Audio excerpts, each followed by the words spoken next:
하나님이 기뻐 받으신 줄 믿습니다. 조선 왕조 실록이라는 그런 책이 있어요. 양이 굉장히 방대한데 요즘 이렇게 줄여서 이제 나오기도 하고 합니다. 한 왕이 죽으면 그 뒤에 왕이 죽은 뒤에 그 왕 때 있었던 일들을 하나하나 세세하게 이렇게 기록을 하다 보니까 굉장히 방대하죠. 그런데 그런 왕조실록이 조선시대에만 있는 줄 알았어요. 그래서 조선왕조실록이 지금 국보로 되어 있는데 그런데 고려시대에도 그 왕조에 관한 실록이 있었대요. 그런데 그게 전쟁 통해 지금 소실이 돼서 우리에게 전해지지 않는 것뿐인데, 그래서 이제 조선왕조실록이 고려시대 때 그런 왕조실록에 대한 그런 기록이 있었기 때문에 이제 그걸 이제 본문 따서 조선왕조에서도 이제 그 실록을 이제 기록하게 됐다 하더라고요. 근데 이제 그 왕조들의 내용들을 이렇게 들여다보니까 이제 여러 일들, 사건들이 많잖아요. 그런데 이제 조선시대도 그렇고 고려시대도 그렇고요. 또 그 앞에 보면 이제 뭐 신라 뭐 이런 나라들이 있었잖아요. 그런데 그 내용을 쭉 이렇게 보는 가운데 한 가지 각 왕조마다 공통되는 현상이 하나가 있는데, 그게 뭐냐면 생각보다 역모 사건이 많아요. 역모 사건이. 그러니까 왕위를 찬탈하고자 하는 그 주변 사람들의 그 역모 사건이 참 생각보다 많아요. 신라도 그렇고 고려도 그렇고 조선도 그렇고. 그걸 보면서 사람이 권력, 왕, 다시 말하면 그 부와 권력을 쟁취하고자 하는 그 인간의 그 탐욕스러운 모습이, 그 죄성이 참 그렇구나 하는 것을 다시 한번 새삼 깨닫게 됩니다. 그런데 이 역모와 관련해서 그 또 하나의 재밌는 내용이 무엇인가 하뇨, 어느 왕조든 간에 역모를 꾸미지도 않았는데 역모를 도모했다고 이렇게 무고하는 사례가 또 생각보다 많아요. 대체로 그런 것들은 역모를 꾸몄다라고 이렇게 이른바 그 고변하는 이제 그러한 경우는 대부분이 자신의 정치적 경쟁자, 즉 정적을 제거하기 위해서 그런 역모를 꾸몄다, 이런 거짓을 왕한테 아뢰는 거죠. 그래서 이 왕이라고 하는 사람이 뭐 여러 가지를 다 잘 해야 되겠지만, 이 왕이 잘 해야 되는 일들 중에 하나가 뭐냐면, 그런 역모 사건이 보고가 됐을 때 그래? 역모를 꾸며? 그래가지고 진실대로 파악을 안 하고 그냥 고소고발이 올라온 대로 그 일을 처리하게 되면 억울한 사람이 아깝게 목숨을 잃거나 많은 사람들이, 그와 관련된 많은 사람들이 유배 떠나는 경우가 굉장히 많더라고요. 반대로 왕이시여 누가 역모를 꾸몄나이다. 그러면 진짜로 역모를 꾸몄는지 어떤지를 잘 살펴서 진짜인가 아닌가를 들여다봤더니 사실이 아니더라. 그러면 그 역모를 고자질한, 역모를 꾸몄다고 고발한 그 사람을 처형시킬 수 있잖아요. 또한 그와 관련된 사람들을 유배로 보낼 수 있단 말이죠. 그래서 거짓이 승리하지 못하도록 이 왕이 해야 되는 그 일들 중에 중요한 일이 그런 일이 있겠구나. 만약에 왕이 그것을 제대로 파악하지 못하고 그 진실과 사실을 제대로 파악하지 못하게 되면 엉뚱한 결과를 초래하고 엉뚱하게 혹은 억울하게 죽거나 고통당하는 사람이 많이 나올 수 있구나 하는 것을 새삼 보게 됩니다. 그래서 그걸 통해서 하나 깨닫게 되는 것이 무엇인가 하니, 저와 여러분의 눈앞에 펼쳐지는 현상도 중요하지만 더 중요한 게 무엇인가 하니 진실이 뭐냐, 사실이 뭐냐, 이것을 제대로 파악하는 것이 더 중요한 일이구나 하는 것입니다. 특별히 사람에게 경제적으로, 사회적으로, 정치적으로 불이익을 주는 그러한 내용이라든지 혹은 육체적으로, 정신적으로 고통을 주는 그런 내용이라고 한다면 더더욱이 그것이 사실인지 아닌지, 그것이 진실인지 아닌지를 잘 살피는 것이 무엇보다 중요하구나 하는 것을 다시 한번 깨닫게 된다 하는 것이죠. 왜 이런 생각을 하게 됐는가? 오늘 본문에 나오는 총독의 군병들의 모습을 보면 정말 그게 중요하구나 하는 것이에요. 이 총독의 군병들이 예수님이 어떤 분이신지를 제대로 모르다 보니까 그냥 사람들이 뭐라 하더라 하는 그 말 따라서 예수님을 대하다 보니 얼마나 어리석고 어처구니 없는 행동을 하는지요. 오늘 우리가 함께 본 본문은 이제 빌라도에게 넘겨진 예수님께서 많은 유대인들의 그 군중들의 요구에 이 빌라도가 굴복을 해서 결국 예수님을 십자가 처형에 내어주지 않습니까? 그 이후에 이제 예수님께서 십자가에 달리시기까지의 과정이 이제 오늘 본문 속에 나온단 말이에요.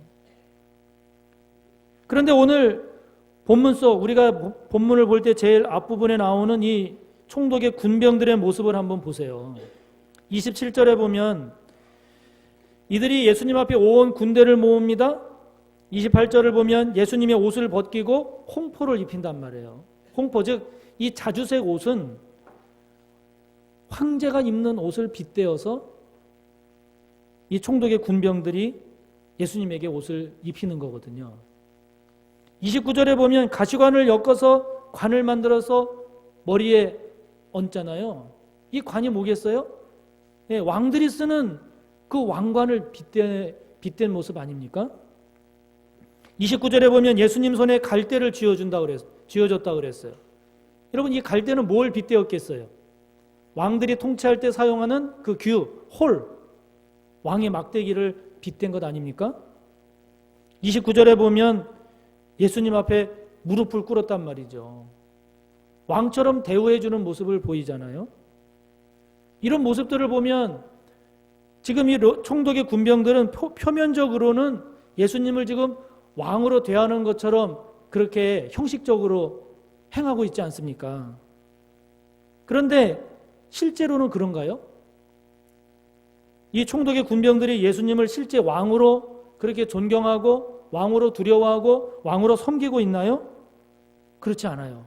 그 반대예요. 29절에 보면 이들이 예수님을 희롱했다고 그랬어요. 30절에 보면 이들이 예수님을 향해서 침을 뱉었다고 그랬어요. 여러분, 사람에게 침을 뱉었다라고 하는 것은 그 사람에게 가할 수 있는 가장 치욕적인 처사예요. 그렇지 않습니까?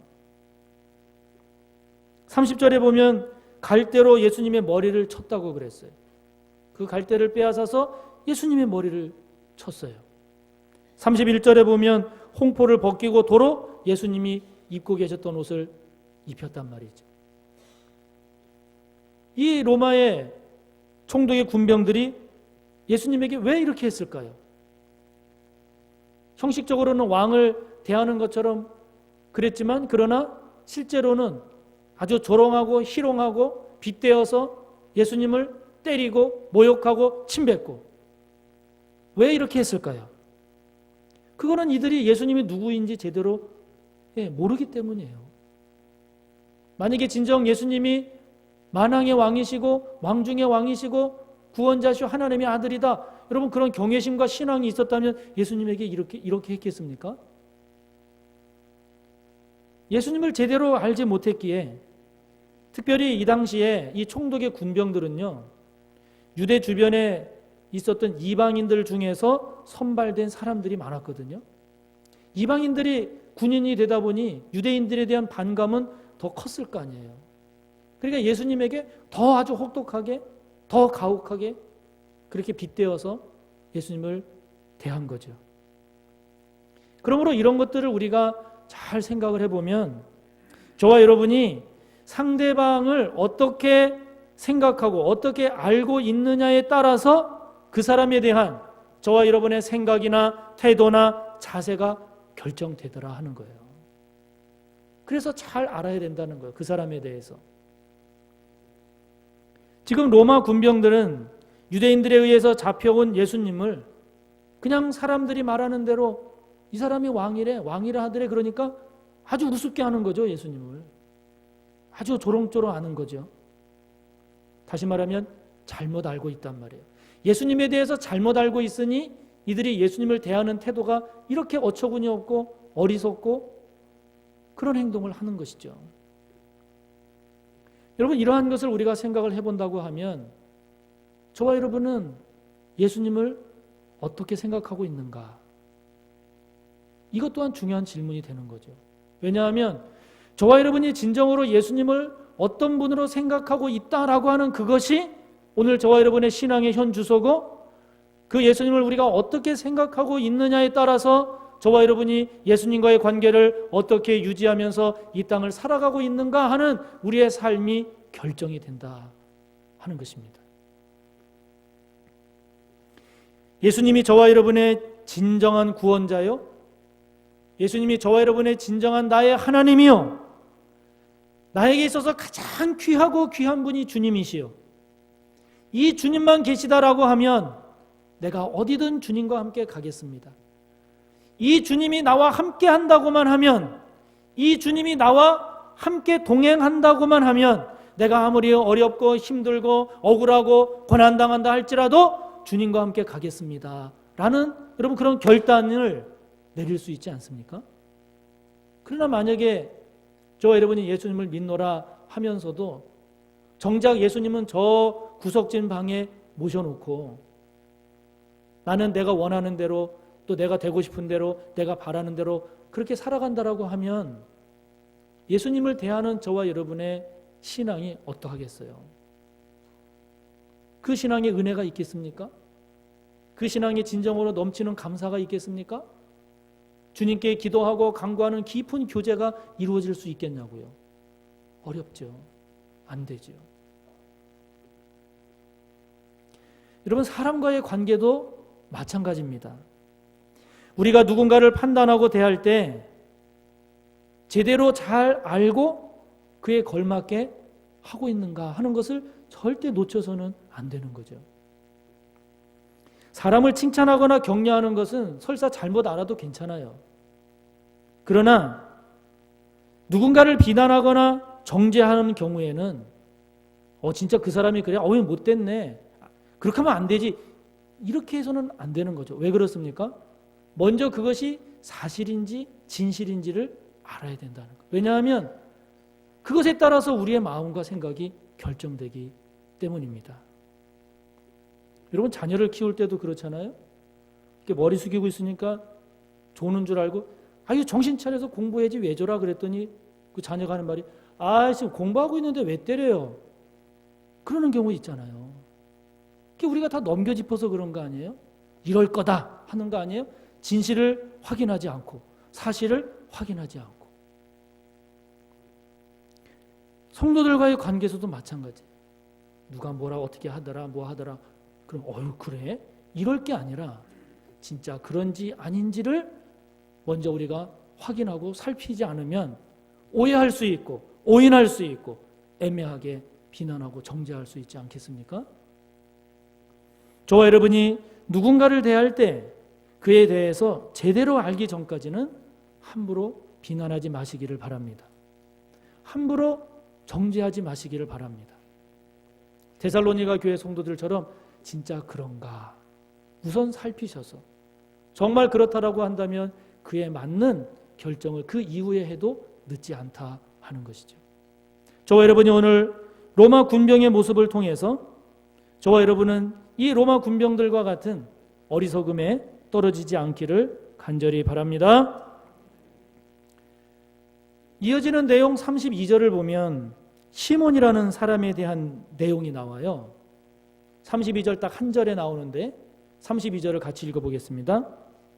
나가다가 시몬이란 구레네 사람을 만나매 그에게 예수의 십자가를 억지로 지워가게 하였더라. 구레네 사람이라고 나와요. 근데 이 구레네라고 하는 도시는 여러분 아프리카에 보면 리비아라는 나라가 있어요. 그 이집트 옆에. 그 리비아에 있었던 대도시 중에 하나가 이 구레네예요. 거기에서 온 사람이라는 거지. 이 시몬이라는 사람이. 지금 예수님이 십자가 지고 가시는 이때가 유월절 바로 전날이란 말이에요. 그러니까 이 시몬이라는 사람은 유월절을 지키기 위해서 그 먼 리비아에서 지금 예루살렘까지 온 그야말로 이 신앙심이 있는 그런 사람으로 보이는데 그 사람이 지금 예수님이 십자가를 억지로 지고 가게 됐다 하는 거예요. 왜 예수님이 짊어지지 못하고 이 로마 군병들이 억지로 지고 가도록 이 시몬을 시켰을까? 여러분 26절을 보면 우리 본문 앞에 26절을 보면 예수님이 채찍질 당하시고 하는 표현이 나오거든요. 그냥 그렇게 짤막한 문장으로 나와 있지만 여러분 기억하시죠? 패션 오브 크라이스트 그 영화를 보면 예수님께서 채찍질 당하시는 그 채찍을 얼마나 많이 맞았는지 몰라요. 그 채찍을 한 대 맞을 때마다 채찍 끝에 가죽끈 끝에 달려있는 그 납덩이 같은 것이 휘가 마치기 때문에 한 대 맞을 때마다 살점이 뚝뚝뚝 떨어진단 말이에요. 그 매를 얼마나 많이 맞았냐고요. 그러니까 지금 예수님의 상태는 정말 기진맥진한 상태, 몸을 가눌 수 없는 상태예요. 그러니까 가다가 쓰러지고 메고 갈 수가 없는 거예요. 그러니까 주변에 있던 사람들 중에 강제로 로마 군병이 너 이리 와, 이거 지고 가. 그래서 지고 가게 된 게 시몬이다 하는 거죠. 그래서 이 억지로라고 되어 있는 본문을 세번역 성경을 보면 강제로 이렇게 번역을 했습니다. 여러분 마가복음 15장 21절을 보면 이 구레네 사람 시몬 이 사람을 알렉산더와 루포의 아버지로 표현을 해요. 그런데 이 알렉산더와 루포의 아버지라고 하는 이 표현이 굉장히 의미가 있는 표현입니다. 왜냐하면 자 여러분 성경을 한번 찾아보겠습니다. 로마서 16장을 가봅니다. 신약성경 261페이지 로마서 16장 13절을 함께 보겠습니다. 신약 261페이지입니다. 이 로마서 16장은 사도 바울이 자신의 복음 사역을 위하여 정말로 헌신하고 애쓴 동역자들을 소개하고 있는 내용인데 그 13절을 보면 이렇습니다. 우리 함께 읽습니다. 주 안에서 택하심을 입은 루포와 그의 어머니에게 문안하라. 그의 어머니는 곧 내 어머니니라. 루포의 어머니가 정말 나의 이 복음 사역을 위해서 헌신해서 내가 그를 내 어머니로 생각할 정도로 그렇게 헌신한 사람이 루포의 어머니예요. 근데 여러분 지금 마가복음에 보면 루포의 아버지가 시몬으로 되어 있잖아요. 이 얘기는 무슨 말일까요? 정리를 하면 이런 거예요. 예수님을 처음 접하게 된 것은 이 시몬이 예수님의 십자가를 억지로 지고 간 것이 계기가 됐어요. 그 전까지는 예수라는 사람이 누군지 몰랐어요. 자기가 원해서 진 것이 아니라 억지로 안 지면은 로마 군인들에게 맞으니까 억지로 짊어지고 갔단 말이에요. 그런데 억지로 짊어지고 갈 때 이게 예수라는 사람의 십자가 처형이란 말이죠. 그 당시 십자가 처형은 가장 잔인하고 극악무도한 처형이었기 때문에 도대체 어떤 사람이길래 이 십자가 처형을 졌는가? 예수란 사람이더라. 이것이 시몬이 예수님을 접하게 된 계기가 된 거죠. 자세한 과정은 성경에 나오지 않지만 그 후에 이 시몬은 예수님에 대해서 관심을 갖게 됐고 결국 예수님에 대해서 알게 됐고 그래서 예수님을 믿게 되었던 것이 틀림없어요. 왜냐하면 그가 믿음으로 인해서 온 가정이 식구들이 예수 그리스도를 믿고 영접해서 그리스도인이 되었기에 지금 사도 바울이 로마서를 기록할 때 나를 위해서 이렇게 열심히 도와준 사람이 루포의 어머니다. 그래서 문안하라라고 기록하고 있기 때문이죠. 사랑하는 성도 여러분, 그러므로 우리를 복되게 하는 것은 저와 여러분을 편안하게 하는 것이 아니라 주님을 위한 것입니다. 저와 여러분이 해야 될 일은 그냥 내가 하고 싶은 것을 하는 것이 아니라 주님을 위한 일을 할 줄 알아야 되는 것입니다. 왜요?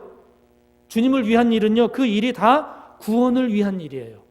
주님을 위한 일은 하나님 나라를 확장하고 세우는 일입니다. 생명을 살리는 일입니다. 하나님께 영광이 되는 일입니다. 결국 저와 여러분을 복되게 하는 일이 되기 때문입니다. 그래서 여러분, 선한 일은요, 억지로라도 하는 것이 복인 거예요. 주님을 위한 일이라고 하면 억지로라도 하는 것이 복인 거예요.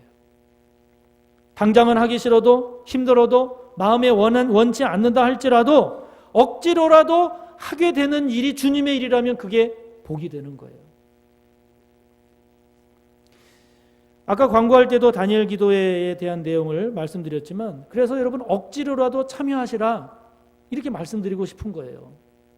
기도회에 오시는 성도님들 중에 제가 이게 들어보니까 그런 얘기를 하는 분이 계시더라고요. 올 때마다 즐겁고 기쁜 마음으로 오는 게 아니라 가야지 그러면 그렇게 발걸음이 무겁다는 거예요. 가야지 그러면 오늘은 안 가면 안 되나?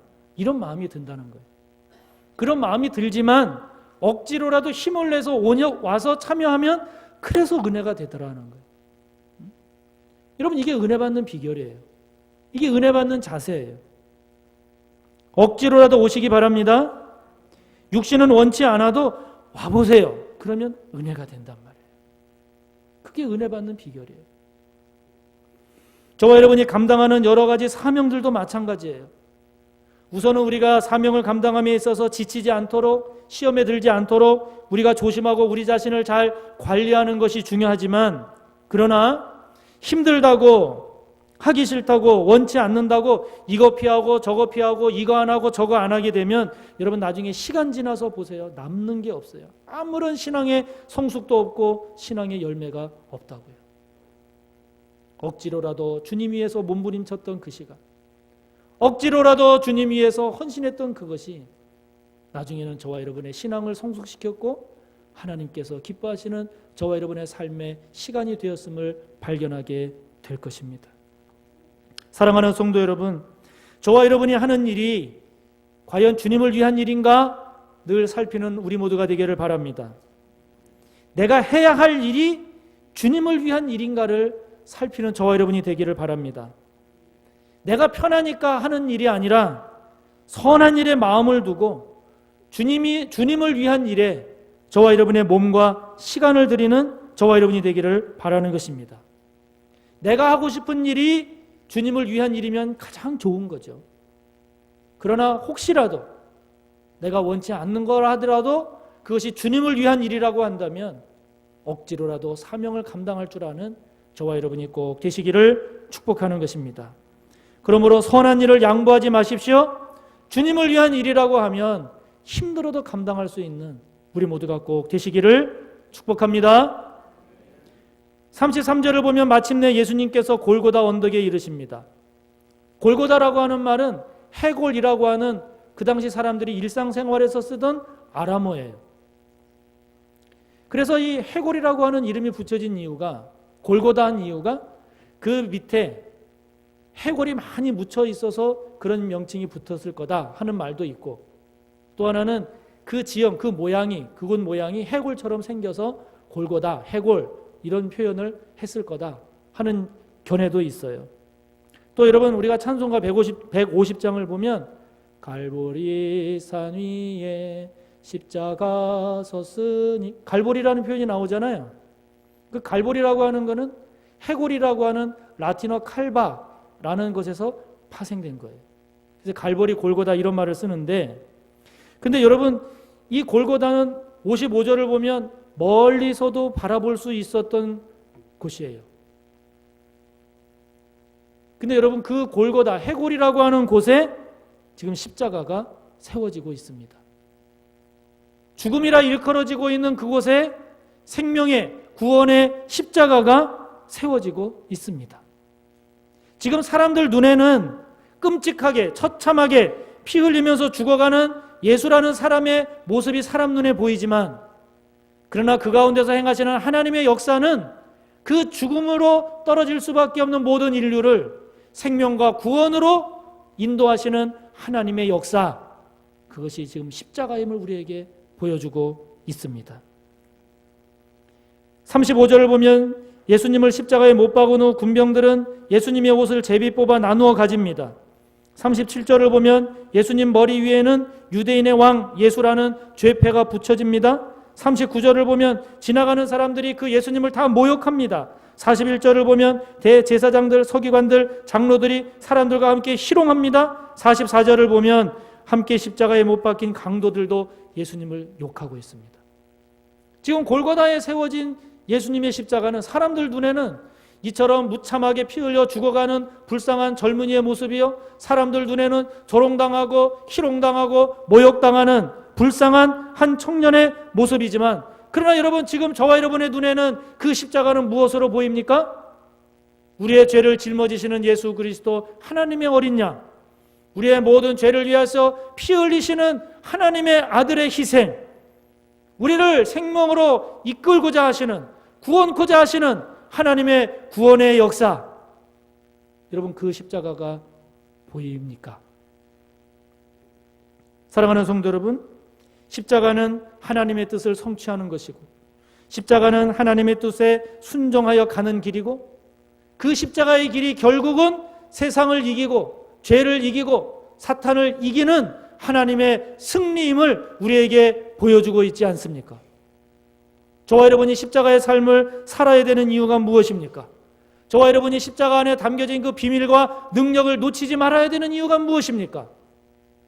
바로 우리가 승리할 수 있는 길은 십자가의 길이기 때문이고, 그 십자가의 삶이 사람들 눈에는 지고 조롱당하고 죽는 것 같지만, 그러나 십자가의 도를 따르는 삶이 생명을 살리는 것이고, 하나님의 나라를 확장하는 것이고, 하나님께 영광 돌리는 것이고, 진정으로 승리하는 삶임을 믿기 때문이죠. 저와 여러분, 죽음에서도 생명으로 서는, 죽음에서도 구원으로 역사하는, 죽음의 땅에서도 하나님 나라를 꽃 피울 수 있는 이 십자가의 도, 골고다 언덕 위에 서 있는 예수 그리스도의 십자가가 오늘 저와 여러분의 생각이 되고 삶이 되고 삶의 지혜요 능력이 되어 승리하는 우리 모두가 꼭 되시기를 주님의 이름으로 축복합니다. 우리 함께 기도합니다.